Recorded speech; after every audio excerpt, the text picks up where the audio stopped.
The Sound of Music became the highest grossing film of all time after its release in 1965. It also took home Best Picture at the Academy Awards, which is why we're covering it today on the Golden Hour Film Podcast.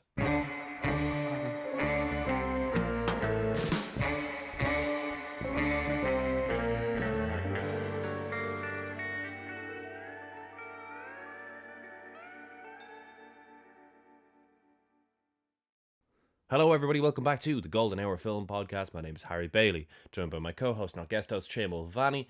Shane, we're at the end of March. This year is flying by. How are you? Yeah, I'm doing pretty well. Obviously, the last episode in our Oscar month. I would say we haven't done too many musicals. I think The Umbrellas of Cherbourg is maybe the only one I could think of. So White Christmas. White Christmas. Yeah, right. Actually, how did I forget about that? We have done very few, though. We should fix that. So this is also checking off that particular genre as well. And yeah, look at the crack on. Yeah, Sound of Music. It's a film I'm sure all of you have heard of. God lover Maria von Trapp in real life sold the rights to her memoir far too early in life because they didn't see a penny from this. There's originally like 2 German films that were made about the von Trapp family. Then there was a stage play in the 50s.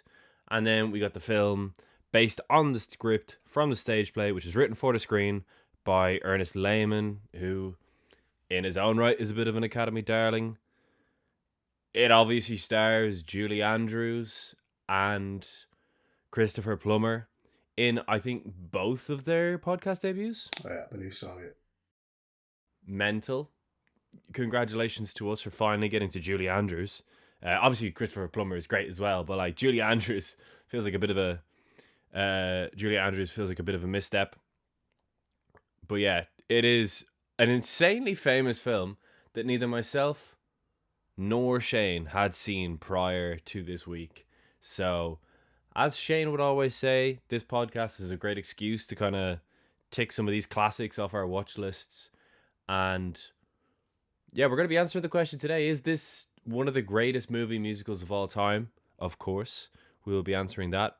But yeah, first and foremost, Shane, a spoiler-free review of The Sound of Music, if you will. Yeah, so look, there's probably 4 or 5 songs in this movie that like you'll know instantly the second you hear them. Yeah, very, very influential, just classic kind of songs. Obviously, Christopher Plummer went on obviously to have, he died very recently, obviously, but he went on to have, as Julie Andrews. But I think Christopher Plummer, in terms of a lot of the more modern movies I would have seen, definitely, like, this is the earliest movie I definitely would have seen him in.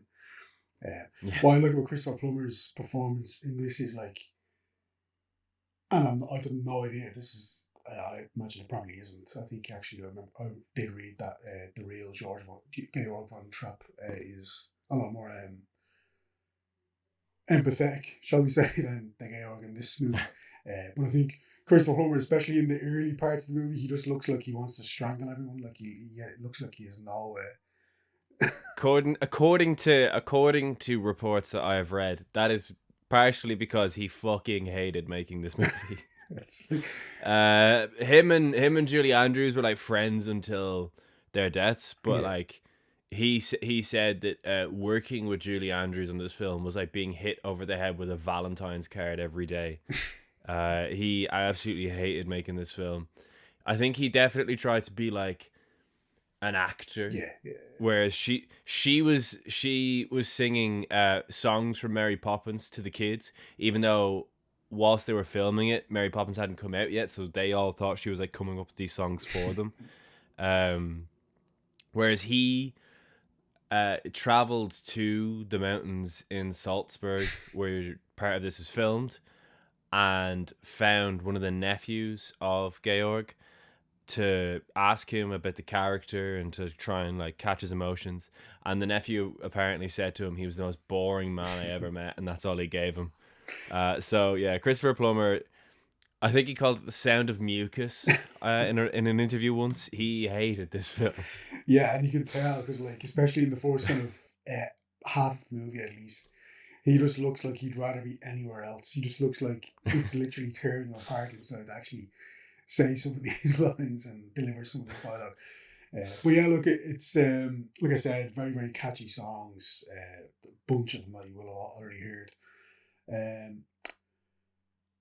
I do enjoy Good Musical. I can understand why this is so influential. Is it one of the greatest of all time? Well, spoiler-free review maybe, but I would say it's not up there for me. But I still enjoy it. I think it's a good movie. I loved it. I won't lie. And I'm not a massive musical guy. That's not to say that I don't really like musicals. It's more so, it's kind of like Westerns for me. Yeah. It's a genre that, like, I have a lot of films in the genre that I really like, but I really have to be in the mood for them to actually go and stick one on of my own free will. And that is very rarely the mood that I'm in. I really enjoyed this, though. I think Julie Andrews is an absolute delight. She's just unbelievable in this film. That opening shot and the big swell of music as she sings The Sound of Music is so iconic for a reason. It's so unbelievably class. I really enjoy her banter between her character and all the kids. It's one of the longest films we've covered on the podcast. It's definitely in the top 10. It's not cracking the top 3 or anything, or maybe even top 5, but it's in the top 10. But it is like nearly 3 hours long, so I was kind of hesitant going into it. Nearly 3 hours. It's a musical. It's probably going to be really positive the whole way through, which that's not to say that it's a bad thing, because you're talking to one of the biggest fans of Paddington 2 in human history. But just all of that felt like I had to really be in a specific mood to enjoy it, and I feel like I could watch this film in any mood and enjoy it. That was my kind of takeaway from it. I really did enjoy it. Yeah, thought the songs were amazing. As a totally uncultured man when it comes to musicals, I've been to the odd one, but I would certainly not consider myself cultured in that field at all. For me, it's got such an incredible list of songs. I genuinely think the numbers in it are brilliant. Not every single one is a home run, but most of them are. And then, yeah, you've got the whole Nazi subplot, which, like, absolutely reel me in with that. But, yeah, overall, I can honestly say that I really did feel like my expectations were met with this. I really enjoyed The Sound of Music. But yeah, before we get into our spoiler-filled section of the podcast, 2 things. One, we are pushing and pushing and pushing for 1,000 subscribers. We are recording this in advance, but based on projections, I am going to assume we haven't hit it just yet. But I'm sure we're close. So, if any of you are watching this on YouTube, or if any of you are listening to us on Spotify or Amazon or Apple and have a YouTube account, go ahead and subscribe to us. 1,000 subscribers is a milestone we've been looking to hit since we started the podcast, but it's so close and it would be lovely to do. And as we said, God knows how long ago, when we hit 1,000 subscribers, we will look at some of our own filmmaking exploits. We're not sure. So I was thinking, Shane and I, to pull back the curtain a bit, we were kind of like, actually, can you do like a commentary on a college short film if like we don't have contact with the actors or anything? So like we're not gonna. But I do remember Chris Stuckman doing exactly that with all of his college short films, and he made a series out of reacting to all of his college short films, and they had loads of actors in them.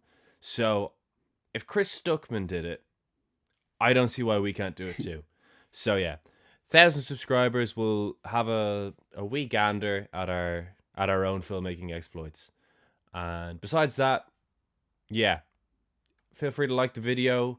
Go check out some of our shorter videos, our bonus videos, and check out some of the other musicals we've covered on the podcast. And of course, let us know what musicals you would like us to cover on the podcast. And at the end of this episode, we will, of course, be announcing next month's arc. But in the meantime, Shane,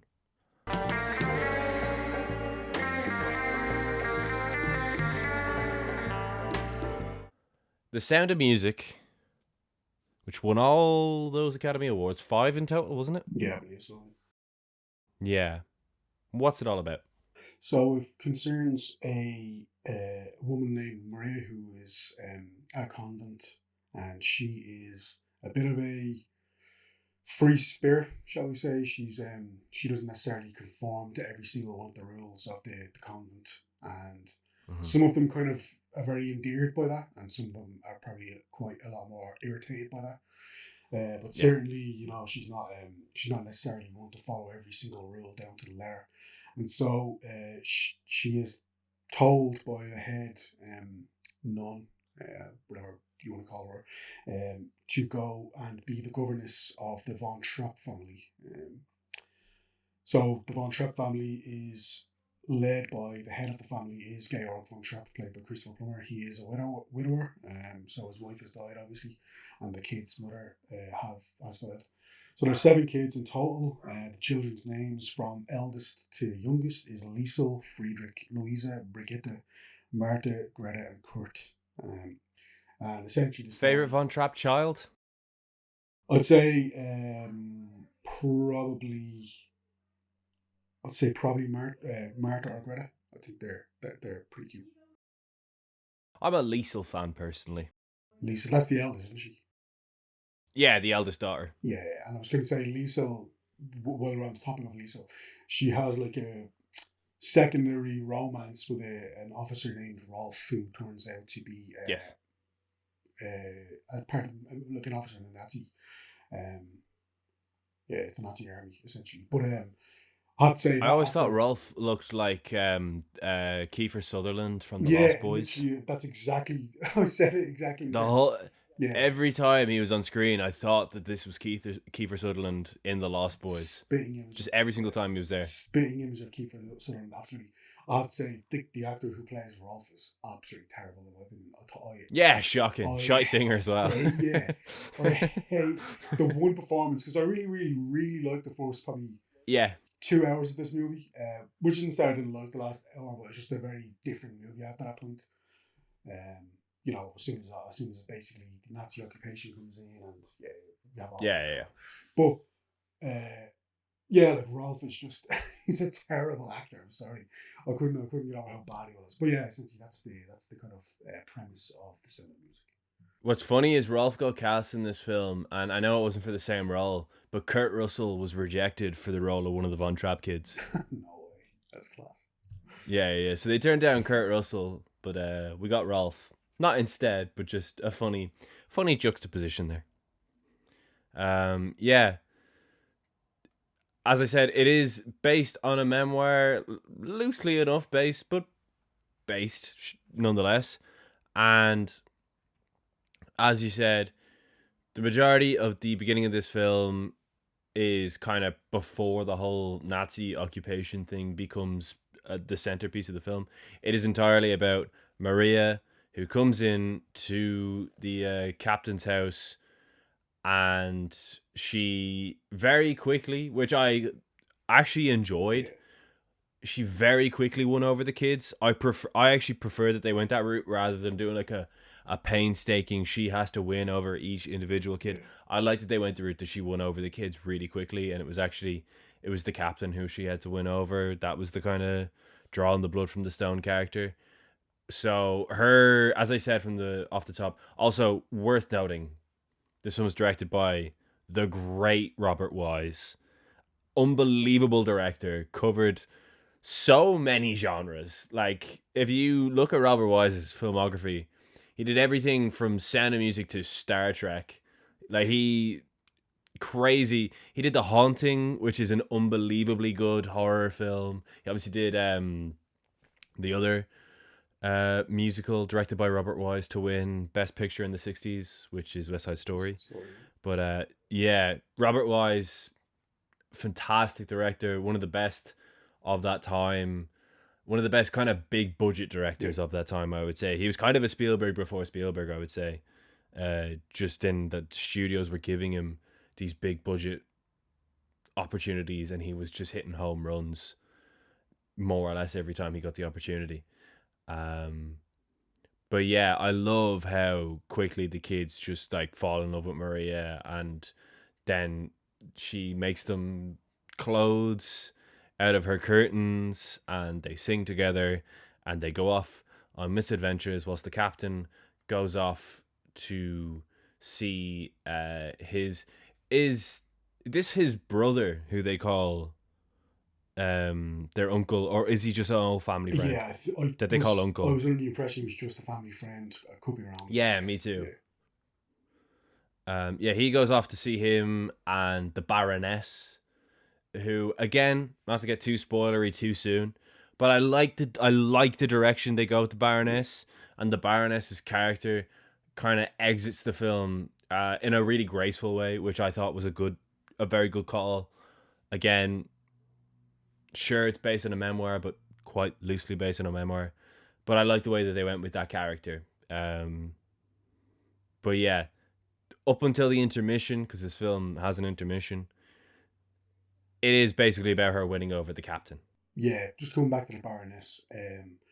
Like you said, I definitely appreciate the fact they didn't make her like a villain, a secondary ancillary villain, if you want to call it, because there are a couple of moments. You have to fight the Nazis. Yeah. And his girlfriend. It's like there's a couple of moments. There's one line where the family friend says to her, because they know each other as well, and he says to her, "Oh, like I didn't realize you're the type to want to raise 7 kids," and she says something to the effect of, have you heard of a thing called boarding school?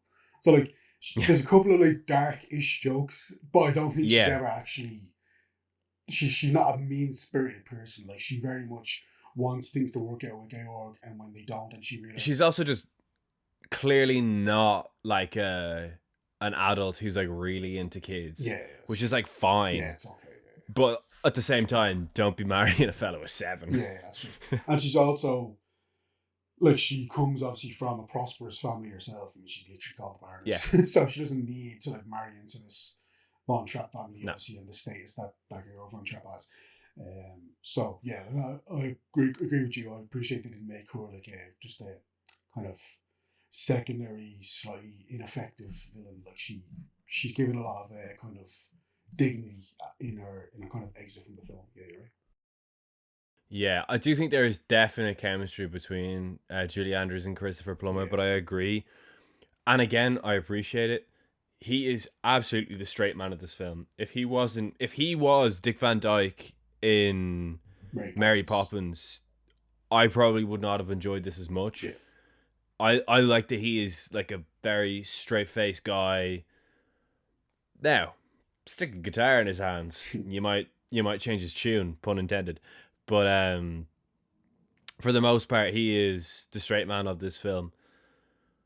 But that also kind of lends itself then to the moments in the film where this singing, dancing, charismatic, funny, witty Julie Andrews, Maria, kind of has to stop herself in front of this guy who's like so stone-faced. But at the same time, the guy who's been so stone-faced for the whole time, all of a sudden like breaks into a smile or breaks into a dance or breaks into a song, and it kind of means more when he does it.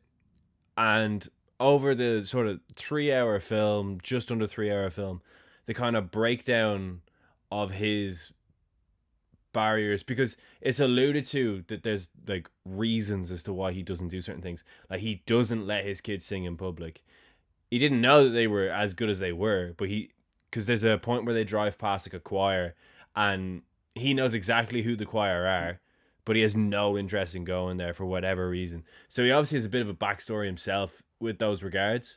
I don't know, maybe the character came from like a disciplinarian sort of family himself. I think it's alluded to that the mother was also like someone who was very interested, and she loved performing, and she loved singing, and obviously that was something that she obviously did pass on to the kids. And then when she passed, maybe Georg didn't want to kind of bring all that back up for the kids. So Yeah. he probably was trying to protect them in a way. That's what I was probably getting from the movie a little bit. He thought he was doing the right thing basically, but obviously, he was kind of wasn't in the end. Favorite musical number of the movie? That's gotta be Do Re Mi, doesn't it? Like, it's classic. It's just, Yeah. and even the way that's shot, like, I mean, there's obviously a montage of Marie. Because they start off in the mountains, yeah. Yeah, it's just absolutely, like you said, he's in his bag, whatever it was. He's putting everything he can on screen. It's very visually kinetic. It's very colourful. Just brilliantly staged, brilliantly. That's just it's a brilliant song anyway. Like, everyone knows Do Re Mi, but also the way that it's actually depicted on screen, the way it's sang and performed is so great. I think what makes the film timeless as well is with those numbers, they actually went to Salzburg and shot these scenes. Everything is similar to Bridge on the River Kwai, which we covered last week. All the big shots feel big because they're not in a studio. There's not a tarp painted in the background or a matte painting in the background. Everything is and feels massive because they're in the Alps, and it looks amazing, but it also adds to the sort of timelessness of the film. Like, there's a reason that The Sound of Music has stuck around for so long in sort of public discourse, and I do think part of the reason is obviously it's because of the budget, but in using that budget, there's no part of this film that feels dated with regards to how it looks, other than the fact that it is literally a period piece. Yeah. Like, it is set in a period in history prior to when it came out. That literally, lends itself to the film perfectly, and the film as a result is, you could watch this forever, and you'll never, there's no moment where you look at it and you're like, old movies, am I right? Yeah. It's like, no, this is just a straight banger where everything looks perfect, everything sounds perfect, and Robert Wise, give that man a big budget and he'll deliver. Yeah, totally agree. May as well get onto the Nazis of it all. Yeah. So basically, Christopher Plummer's character, Captain Georg von Trapp, is in the Austrian military. He's high up, obviously. He's a captain. And whenever the rumblings of the Nazi takeover of Austria are coming, he doesn't necessarily tiptoe across the sort of tightrope of it all. He does very much have an Austrian flag up in his house for a house party, which one Nazi doesn't take kindly to. But other than that, a lot of the people sort of in the military just kind of have him down as like a guy who probably needs to be persuaded to join the Nazi party once it happens. Whereas, in fact, he is entirely anti-Nazi party, which we find out in a big way, because after the sort of blossoming romance and the sort of gentle letdown of the Baroness, who, as we said, gets a very graceful send-off in this film, it is very much, he apologizes to her and says, I can't marry you because I'm in love with someone else. And she's like, I'm aware, I saw it coming, and to be honest, I also probably need someone who needs me, and I don't think you need me. Mate, all that was missing was a shaking of the hands at the end of it, but he ends up marrying Maria then after the iconic kiss outside, and the marriage scene is actually lovely as well. The wedding scene is lovely because she goes back to the church in the convent that she was in, and all the nuns watch in. And then you get your intermission, because once we come back from the intermission, they're on their honeymoon and the Nazis have taken over Austria. Yeah. And all but one house in their village has a Nazi flag draped over the house. And of course, that one house that doesn't is the Von Trapp house. Now, again, some people in the military could argue, well, to be fair, he's not home. Maybe that's why. But then when they do put one up, he returns swiftly from his honeymoon to tear that shit down off his house. And meanwhile, Max, the kid's uncle, has signed all the kids up for a a live performance totally against his father's wishes, or their father's wishes, I should say. Yeah, obviously Georg isn't too pleased about this. Even though they're obviously very excited, and we see Georg actually kind of perform a couple of times in the movie as well, and looks like it's kind of a spark is about to be reignited as far as his relationship to music and stuff. But obviously, then once he kind of gets put under real serious pressure to join the Nazi Party, join the military, and essentially go to war with the Nazi Party, he's like, look, there's no other option. We're gonna have to escape Austria in the dark of night, and that's what they do. They try and flee one night, but obviously they've been. I think it's alluded to that the butler has essentially thrown them under the bus. That's what I took from it. I also that shot would make you think that, It's yeah, a shot of a butler. yeah, because there's a shot as they're go for it. Yeah, it's a shot of a butler like looking down from the window, and it's very shady looking. I think it's there for a reason, like in my opinion. So yeah, look, someone has sold them out. I would think based on that shot of the butler, but someone has sold them out. And so obviously the Nazis are waiting for them, and they think they have it all kind of sussed out. So they're interrogating Georg in front of his kids, and he's like, "No, we're not fleeing the country. We're actually going to this musical show." Like if you actually look, it says on the pamphlet, it says the poster. It says Von Trapp family. We're the Von Trapp family. I am the head of the Von Trapp family. We're all performing. So that's how they get out of it. And then the actual scene of them performing at this this concert is pretty great. Yeah, it's like X Factor with a Nazi audience. Yeah, so picture that.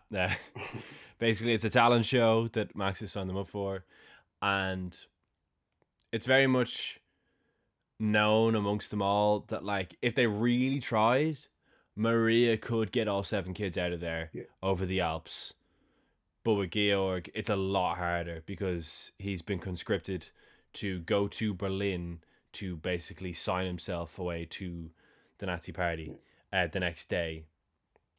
So he is being watched like a hawk in this sort of venue that almost looks like a miniature coliseum. I don't know what the venue is, but it's a cool venue.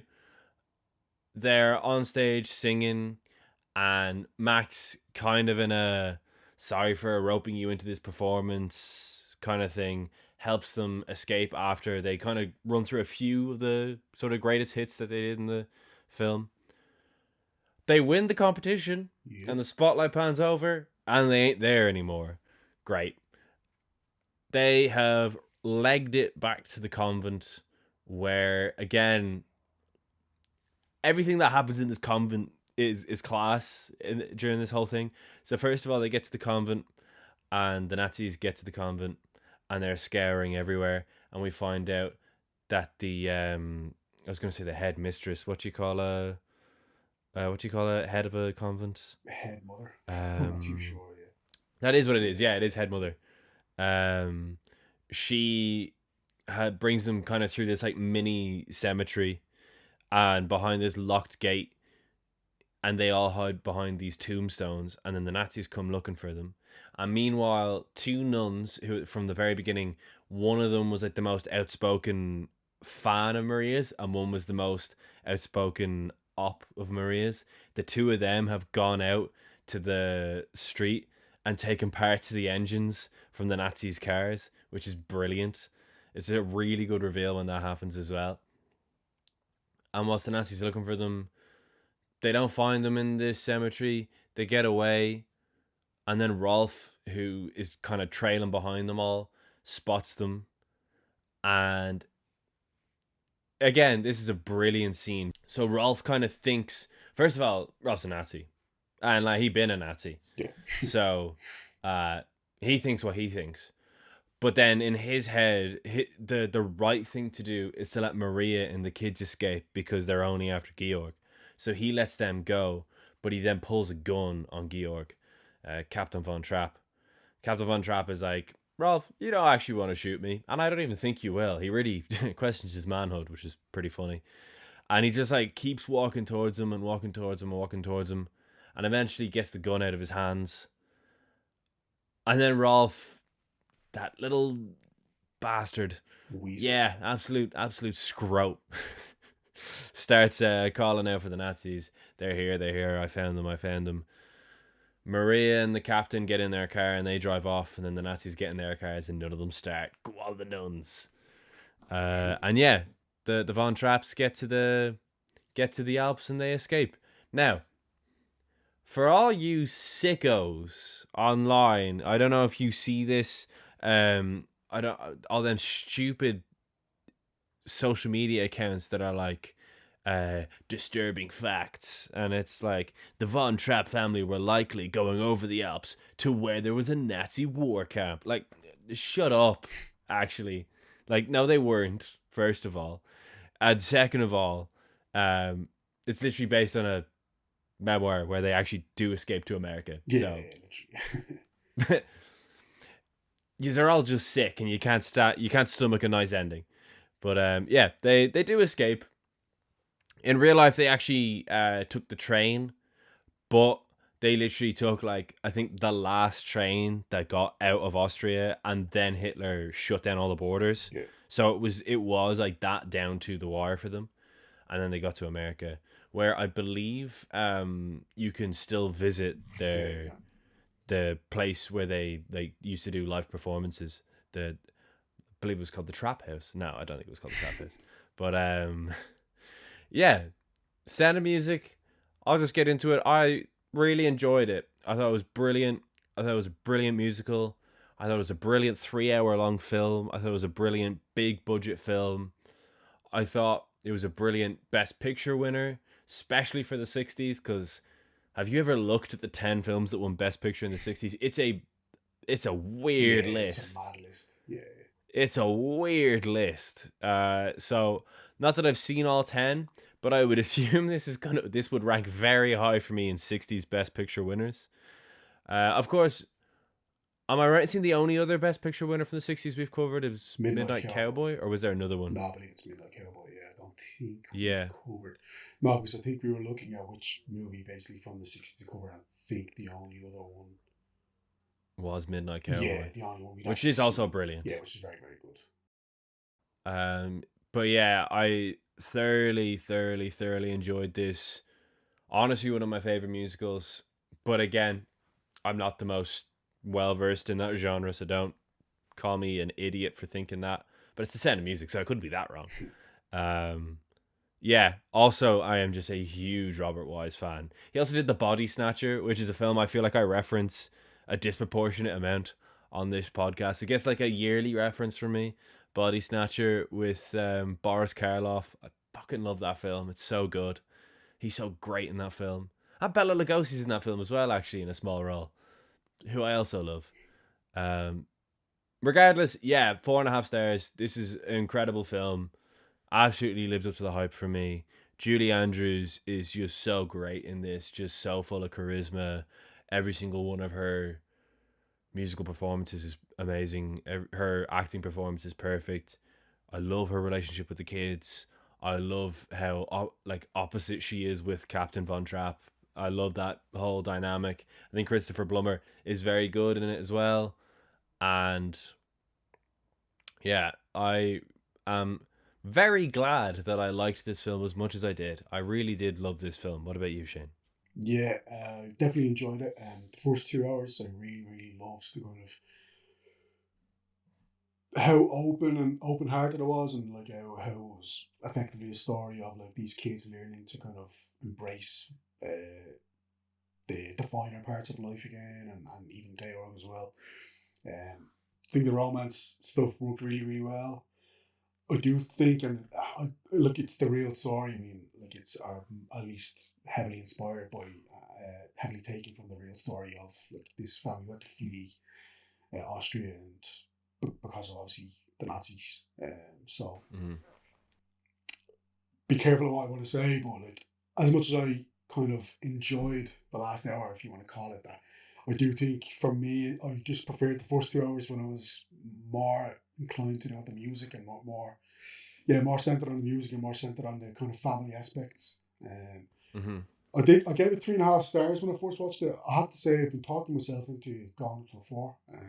I'll stick with 3.5, but I will watch this again. I'm sure at some point, and I very much can see it going up because yeah, it's just so many earworms that you would have known anyway. Yeah. But just even the way, like I said earlier, the way they're shot, the way they're blocked, the way they're structured, if you want to call it that, really really brilliant from Robert Wise. Like he gets a lot of mileage out of those scenes, especially like the big classics like The Sound of Music and like Do Re Mi, which are probably the two biggest ones. Really love Julie Andrews' performance, really love Christopher Plummer's performance, and yeah, I would definitely recommend this. As far as like classic musicals that I've seen, it's definitely up there for me. I really enjoyed it. Brilliant. Have you seen any films this week? I've seen a couple, but nothing too.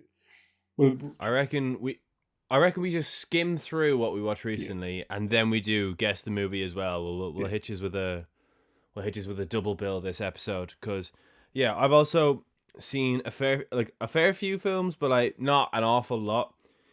I watched.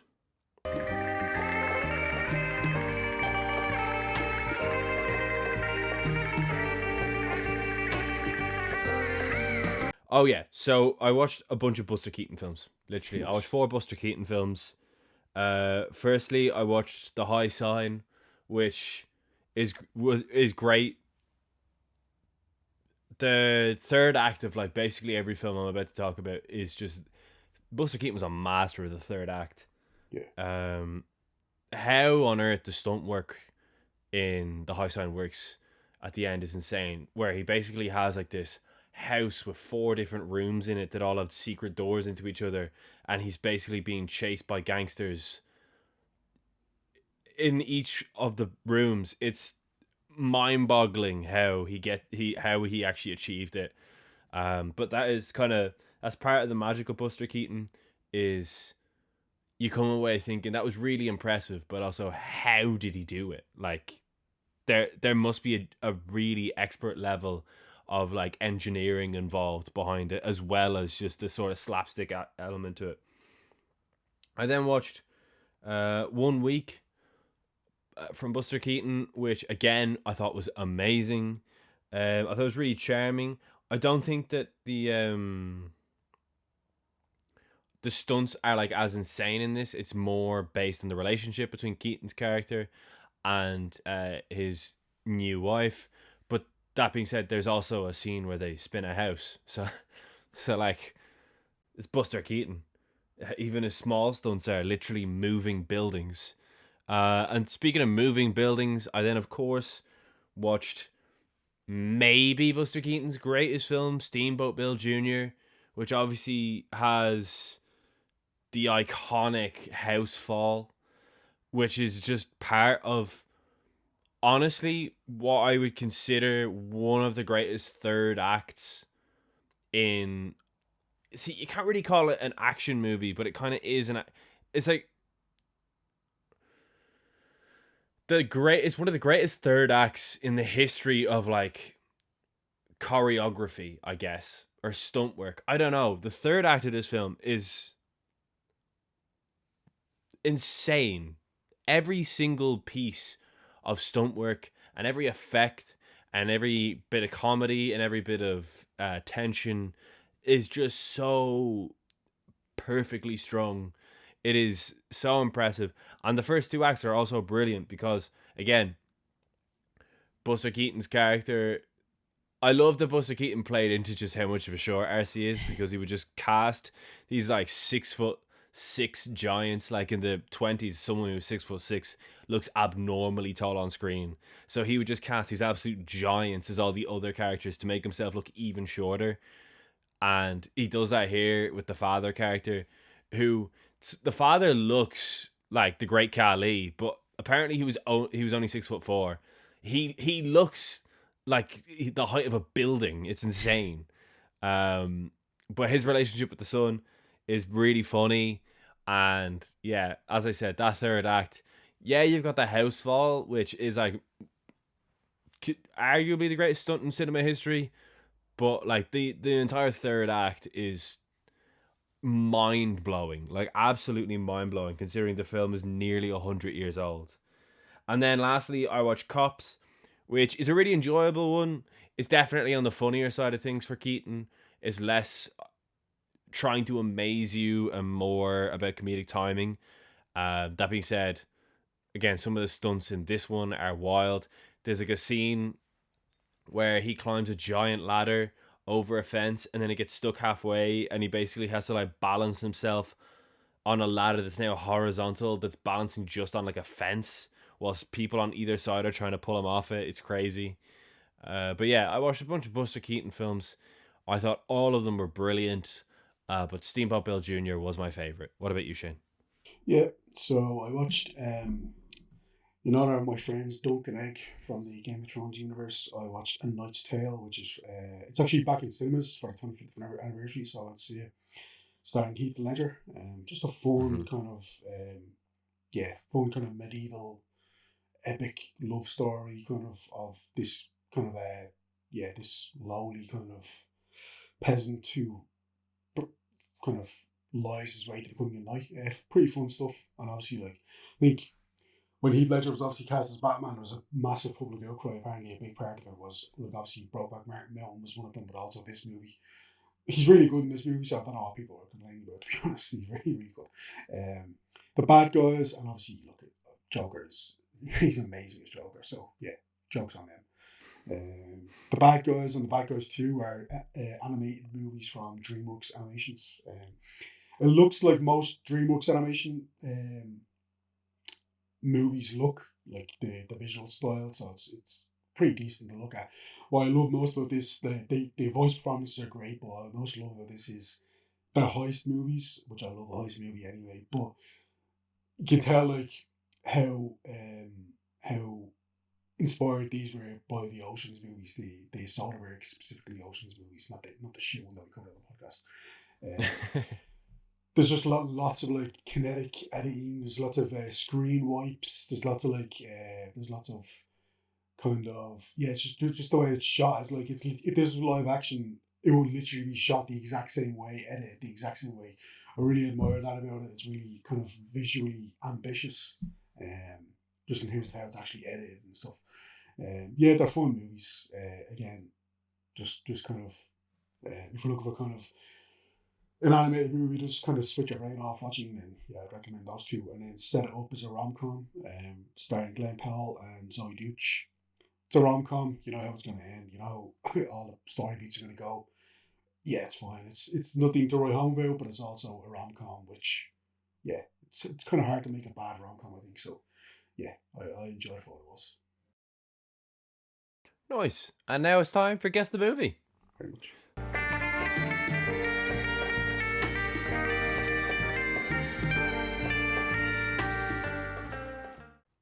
Aren't you guys lucky? We are cramming so much into this episode. After Guess the Movie, we will let you know, get this, what we are doing for the next 4 months on the podcast. So I'll leave that with you as whilst we do Guess the Movie, because you're probably thinking, lads, what on earth are you planning? We're doing all the Godzilla... No, I'm joking. So I finally got around to finding out what the score was. It is 7-all in Guess the Movie. So Shane, I reckon we do a quick 3 rounds of Guess the Movie, and then we unveil the next 4 months on the podcast. So I am happy to go first if you would like to look away. So if you're coming to us for the first time, if that'll focus, that'd be great. There we go. If this is your first time listening or watching the Golden Hour Film Podcast, you can look now, Shane. The game is very simple. We can only answer yes or no. We have 7 questions and then a final guess as to what the film is, and the score all time is 7-all, which is hilarious considering how many rounds of this we've probably played. Yeah, spoiler, we've got a lot more wrong than we thought, right? Yeah, exactly. Right, go for it, Shane. Is this a movie we've both seen? It is. Is this a movie we covered on the podcast? I'm assuming the answer would be no. It is. Oh, it is? Oh, okay. Right. Okay, I that feel like we answers were it. getting too obscure with this game. Yeah. So I've decided to reel it back a bit. That does narrow it down. Is this a movie we covered in 2026? It is. Really? Okay, that narrows it down even more. Great. Um, is this a movie we covered in? Let me see. I don't want to waste questions here. Is this a movie we covered in the month of January? It is not. Right, okay. Is this a movie we covered in the month of February? It is not. Right, so it's from March. Okay, 2026. Right, okay. So it's one of the Oscar movies, the Oscar winning movies that we just covered. So Shane has two questions and a guess, Hmm. but there's only 4 films left. So Yeah. statistically speaking, surely he gets it. Yeah. I wouldn't be so sure. Is this, what was the 40s movie we covered? God, how have I forgotten this already? Actually, my tab open. The Best Years of Our Lives was the film we covered from the 40s. I'll just give you that. Right, okay. Yeah. Is this movie from the 30s? No. 1 question and a guess. Is this movie? Did we just cover this movie on this very podcast? We did not. Shane, you're down to a 50-50 with your guess. Right, okay. My God. How have we managed to do this? Yeah, I don't know. There was definitely a more strategic way of coming at that. You effectively just guessed twice. Is it? It's a 50-50. Is it The Best Years of Our Lives, or is it The Prisoner of Kwai? It's one of them. Is this movie The Prisoner of Kwai? It is. Yes. Thank God. 8-7. Right. Okay. Okay. Yeah, I have one. Where's it gone? Here. Yeah.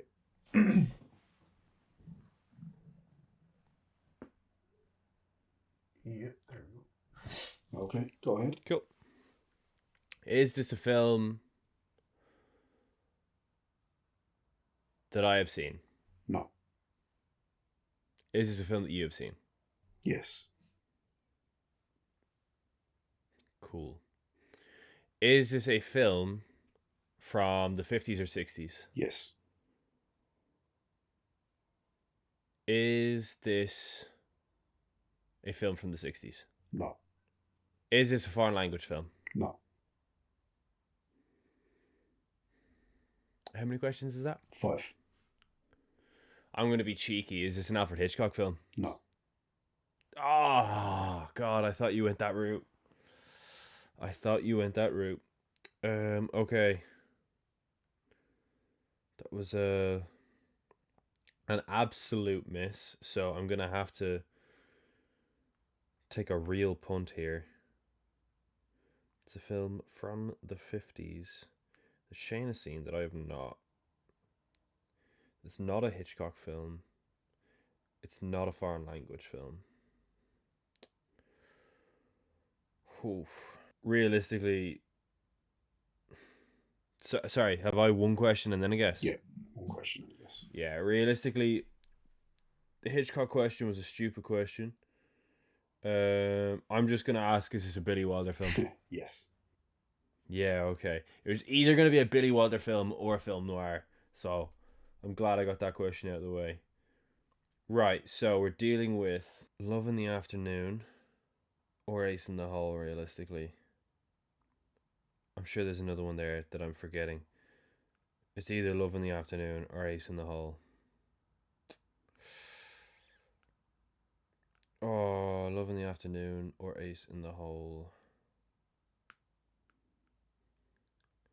Let me think. Why would you pick? Let me try and get inside your head. Is there an actor in either of these films that is in a film that we plan on covering soon? No. I'm going to go with the more famous one. I'm going to ask, is this Ace in the Hole? Yes. Yes! Oh, thank God. Thank God. I did not think I had that at all. I really didn't think I had that. Literally just because Bronson Reed reviewed it on Letterboxd. So, yeah. Ah, okay. Yeah. See, I'm trying to... There's always a logic to why Shane picks these movies. And I need to try and start applying Shane's logic. Right. Right. I've got one. Okay. Yep, that focused more or less instantly. Perfect. Is this a movie we've both seen? We have not both seen this film. Is this a movie only you have seen? No. Right, so. No, because we could be neither of us have seen. Is this a movie I've seen? No. Right, okay. Got that. Right, neither of us have seen it. That narrows it down great. Is this a movie? Is this a foreign language movie? It is. Right. Clutch. Is this a movie from the 50s or 60s? No. Right. It's not going to be from the 20s because the silent era was most of that decade. Is this a movie from the 30s? No. Is this a movie from the 40s? No. Is this a movie from the Now you have to 20s? guess. So,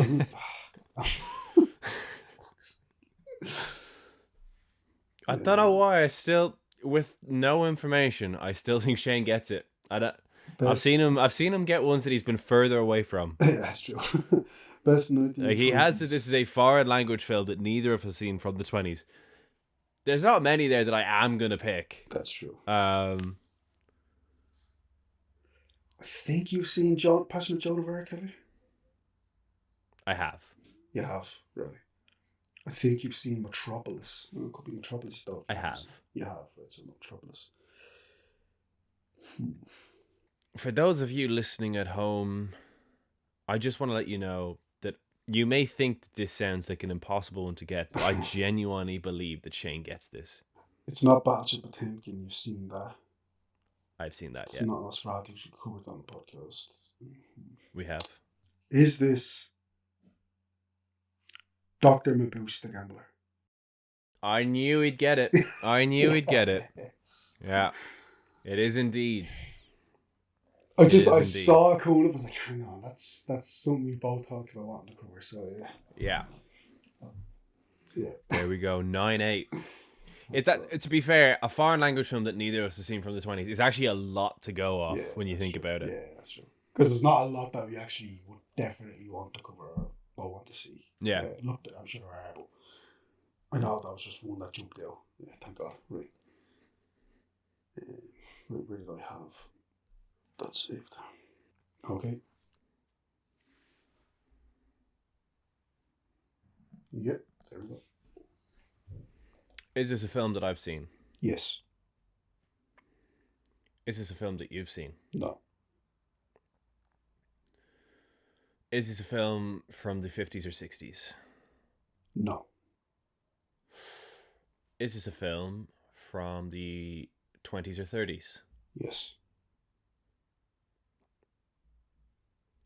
Interesting. Is it from the 20s? No. Right, so a 30s film that I've seen that Shane hasn't. Unfortunately, that doesn't narrow things down. So how do I narrow this down is my question.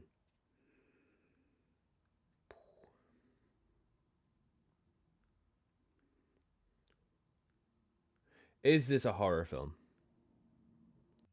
No. No, I don't believe it is, no.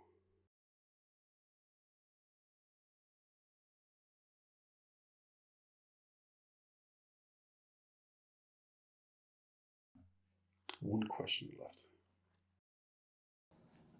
Is it from 1935 onwards? Yes. So we are looking at.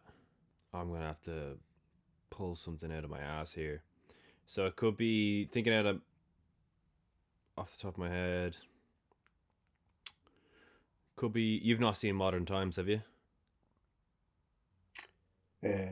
No, I haven't actually. Could be Modern Times. Could be Mr. Deeds Goes to Town. Could be Lost Horizon, Grand Illusion, Robin Hood, Stagecoach, Jamaica Inn, Wuthering Heights, Each Johnny Die.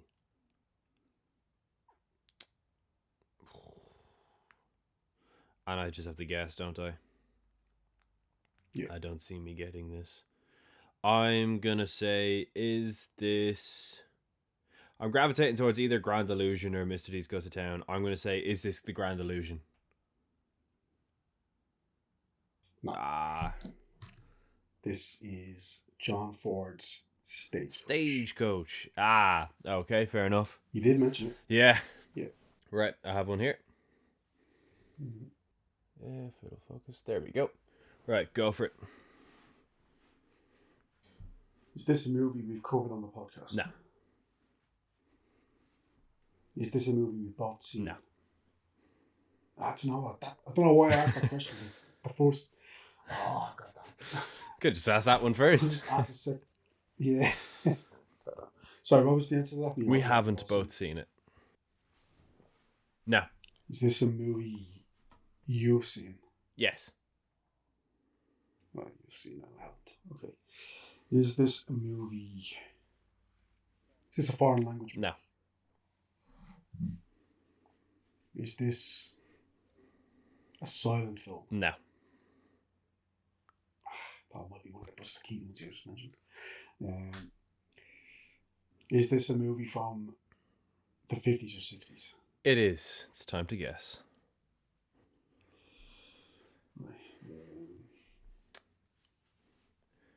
This would be an absolute Hail Mary if Shane gets this one. I'm just going to go to your letterboxd. I'm not even going to spend too long looking. I'm just going to... Is this movie Hardy? It is not. My no, it is Bullet with Steve McQueen. Okay. Greatest car chase of the 60s, arguably. Although Italian Job would give it a run for its money. That's true. Yeah, right. Last one for Mm-hmm. me. This is to level the score to make it 9-all. Yep. Okay.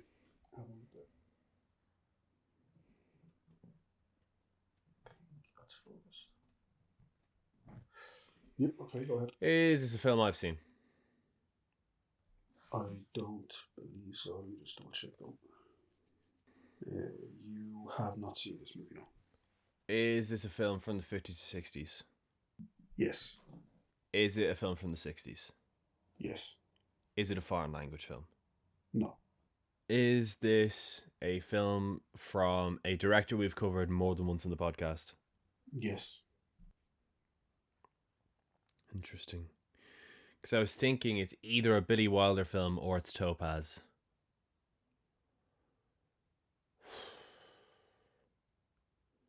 Could, of course, just be another film from the litany of directors we've covered more than once on the podcast, but for some reason I was locked in on either it being Topaz or a Billy Wilder film.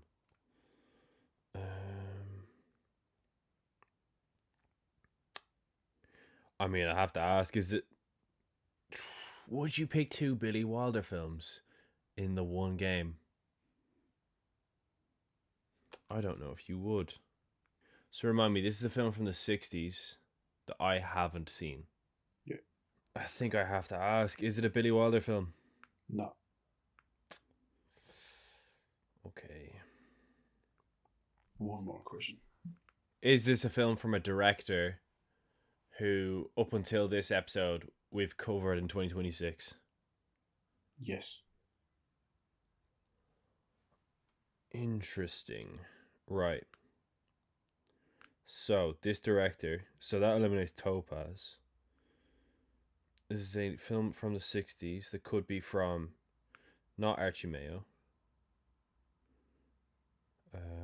Mervyn LeRoy, have we only done once? Yeah, we've only done Mervyn LeRoy once, so it's not him.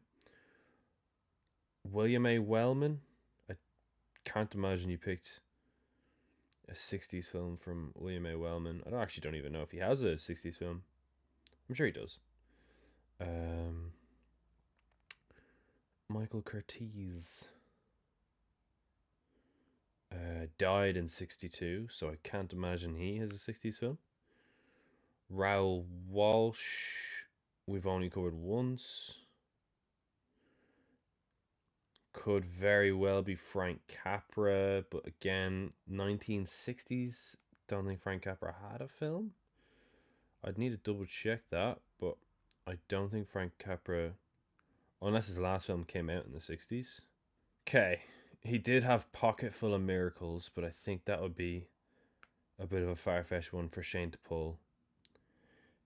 Howard Hawks is definitely possible.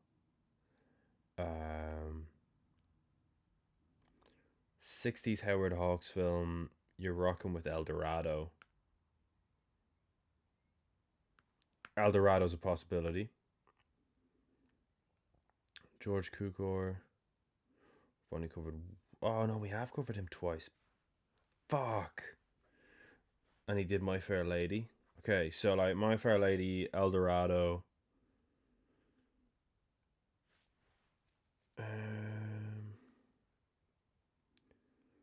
William Wyler.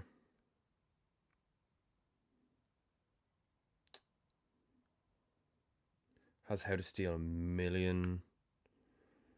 Could be one of them three. David Lean's Dr. Zhivago. Fuck. Right, so it's one of four, I think. It's either El Dorado, I'm just going to say El Dorado. You did mention it, one of those four. Oh, it had to have been one of them four. Was it Dr. Zhivago? No. How to Steal a Million. Fuck. Oh, God. And I use such logic.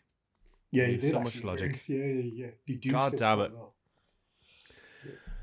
I've only had one more question. Anyway, that was Guess the Movie. It is now 9-8 to Shane going into next week, where we're going to do Guess the Movie again. And next week, we're covering a director. Speaking of directors, we've covered more than once on the podcast, Shane. Yeah. Shane, I reckon you let us know what we're doing for the next 2 months on the podcast, and then I will then subsequently explain how this impacts the next 4 months of the podcast. Yeah.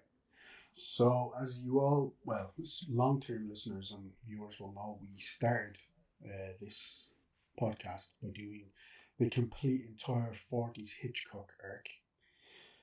So, from 1940, very first episode, Rebecca, all the way through to the Arrival under Capricorn, 1949, which is absolutely woeful. One of the worst episodes of the podcast. Yeah, terrible movie. You watch it. But anyway, we covered all 40s Hitchcock movies. And even we've also dabbled, obviously, throughout the podcast duration with the likes of Psycho, with Rear Window, which is a 50s Hitchcock movie. Speaking of 50s Hitchcock movies, we are going to be covering the entire rest of the Hitchcock 50s movies, with the exception, obviously, of Rear Window, which we all have already covered. So the 10 1950s Alfred Hitchcock movies not named Rear Window, we will be covering from earliest to most recent over the next 10 weeks of the podcast. And Harry's going to explain how that affects not just the next 10 weeks of the podcast, but in fact the next 4 months. Yes, so the reason that we are doing the 10-week arc of Good Old Alfie H is because, similarly again to the beginning of the podcast, if you all cast your minds back, excluding, of course, the guest episode with Nathan Hale, where we did Butch Cassidy and the Sundance Kid, the first 13 episodes of the podcast were either a 1940s Hitchcock film or one of the 4 films that we covered from the classic film Euros. This time around, we're doing the classic film World Cup. The reason we're announcing it so far in advance is because it's going to be the same as the Euros, only bigger. You get to vote on what films we cover on the podcast. That way, obviously, you'll be voting with enough time for us to be able to, put in the prep, see the movies, get the episodes recorded, and out to you on time. So, it will be a 32-team World Cup, 32 different countries from all over the country. 32 countries from all over the world. 32 from the likes... Bring them back. From the likes of Korea, Japan, Egypt, Brazil, America, again, just, it's getting late in this episode. America, Mexico, is what I meant to say there. The United Kingdom, Germany, Italy, France, Spain. You think of them, they're probably in there. Except for Chad. We've no films from Chad, unfortunately. But yeah, we've picked 32 different countries. All classic films. Unlike the Euros, we're trying really hard to keep this pre-70s. So, over the coming weeks of the Hitchcock arc, we will be announcing the 32 potential films. Those 32 films will then be split into 8 groups of 4. They will all play each other. And when I say play each other, they will all go head to head in these groups, and you will vote as to which one you want to win. And the winners of each group we cover on the podcast. And then we just let the tournament go on. You just keep voting, and then we have an ultimate winner. If you can all remember, the winner of the Golden Hour Film Podcast classic film Euros was Ingmar Bergman's The Seventh Seal. But we also ended up dipping into Italian neo-realism with Vittorio De Sica's Bicycle Thieves. We covered an Irish film with Puccin. And, of course, we went back to the oldest film as it stands that we've ever covered on the podcast with Germany's The Cabinet of Dr. Caligari. So, if you are crying out for us to cover one of your favourite international films, you better get voting. Because, again, we're really going to try and pick films from countries that are, 1, films that we're both interested in, but 2, films that we think would make for very good episodes of the podcast and that you would like to hear us talk about as well. So, yeah, we have the rest of the Alfred Hitchcock 50s catalogue, but please keep your eyes out for our Instagram and for our YouTube, where we will be announcing the 32 films, and then, yeah, the 8 winners of each group will all be covered on the podcast. So then the next sort of 2 months will be 2 months worth of international films. Or, America might win as well. I don't know why we don't consider it. What? Yeah. Anyway, my mind went down a random train of thought there. But yeah. Before we get crazy into announcing the films, is there one particular film, Shane, that you would like to see in the classic film World Cup, that you think, as you would say, would be a good excuse for you to get off the watch list, and what would it be? Yeah, I'd probably say something like Metropolis. That's something that we want to get off. Yeah, well, checklist for quite a while. On the Metropolis note as well, we will spread the classic film World Cup across 20s, 30s, 40s, 50s, 60s. We'll try and spread it as much as possible as well. Personally, I would love to watch The Handmaid from Korea, because Park Chan-wook and Bong Joon-ho reference that film every opportunity they get. The Housemaid, I should say. The Housemaid. In the meantime, that was March of the Golden Hour Film Podcast. We talked about the films that we've watched recently. We did Guess the Movie. We announced the next 4 months on the podcast. We asked you to get us to 1,000 subscribers. And we talked about The Sound of Music. It was a pretty chock-full episode, and we will see you all next week for Stage Fright, the first of Alfred Hitchcock's 50s films. I've been Harry Bailey. I've been Shane Rock. So long, farewell.